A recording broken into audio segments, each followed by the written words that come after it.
हरे कृष्णा, सभी को राधे राधे। तो देखिए, आज है विजयादशमी। तो आप सभी को विजयादशमी की ढेर सारी शुभकामनाएं। और भगवान राम सभी के जीवन में खुशियां प्रदान करें, सभी के जीवन में आनंद प्रदान करें। और इसी के साथ ही मैं बता रही हूँ कि आज विजयादशमी के दिन शमी वृक्ष की पूजा करने का बहुत ही ज़्यादा महत्व होता है। शमी वृक्ष की पूजा करनी चाहिए आज के दिन। और देखिए, शमी वृक्ष के कुछ पत्तियां आप जल में डालकर अगर आज के दिन भोलेनाथ पर अर्पित करते हैं, चढ़ाते हैं, तो उसकी तो बहुत ही ज़्यादा आपको पुण्य मिलता है। देखिए, वैसे आप जब भी भगवान भोलेनाथ पर जल चढ़ाते हैं और आप शमी पत्र उसमें जल में डालकर चढ़ाते हैं तो आपको बहुत ही ज़्यादा पुण्य मिलता है। भगवान भोलेनाथ बहुत ही ज़्यादा प्रसन्न होते हैं। लेकिन आज के दिन, विजयादशमी के दिन, उसका आपको ज़्यादा फल मिलता है।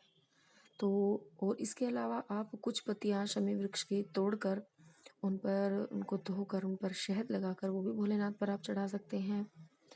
और देखिए, मैंने शमी वृक्ष के पूजा के लिए यहाँ पर साथिया निकाला है। इसके अलावा आप गोबर से भी पूरे गमले को भी लीप सकते हैं। गाय का गोबर आपको अगर मिल जाता है, या फिर आपके पास अगर गेरू है तो उससे भी आप अच्छी तरह से लीप सकते हैं, चौक पूर सकते हैं उसके आसपास। जैसी आपके घर में मान्यता है या जैसी आप पूजा करना चाहें, उस तरह से आप पूजा कर सकते हैं।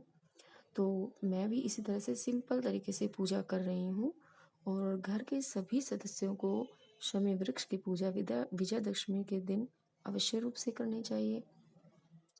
देखिए, विजयादशमी की दशमी के दिन जो शमी वृक्ष की जो पूजा होती है, वो या तो आप दोपहर के समय पे करें, मतलब जो अभिजीत मुहूर्त होता है उस समय करना बहुत ही फलदायी होता है।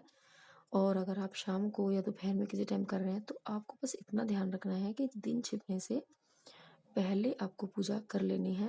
मतलब जब हम विजयादशमी के दिन रावण दहन होता है तो उससे पहले और संध्या काल से पहले आपको पूजा कर लेनी है।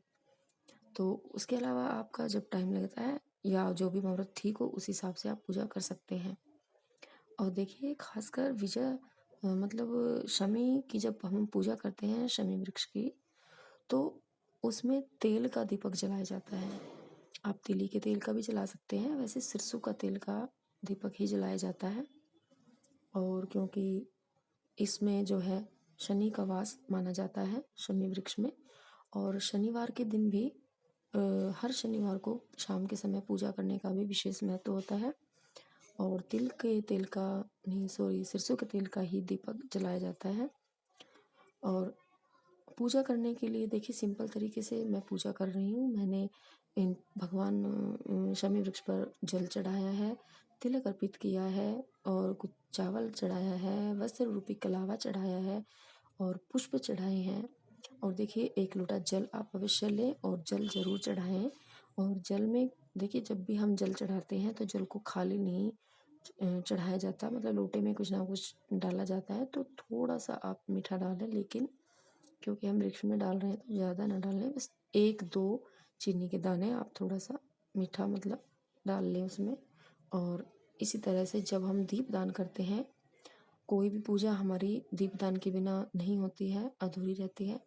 तो दीपदान करें। और जब भी हम दीप प्रज्वलित करते हैं तो हमें ज़मीन पर सीधे दीपक नहीं रखना है। दीपक को या आसन देना है आपको, या तो आप पुष्प का आसन दें, या आप तिल का आसन दें, या चावलों का आसन दें। वो आप दिन के ऊपर है। अगर एकादशी है तो चावल का आसन नहीं दे सकते, तो इस हिसाब से पूजा करते हैं।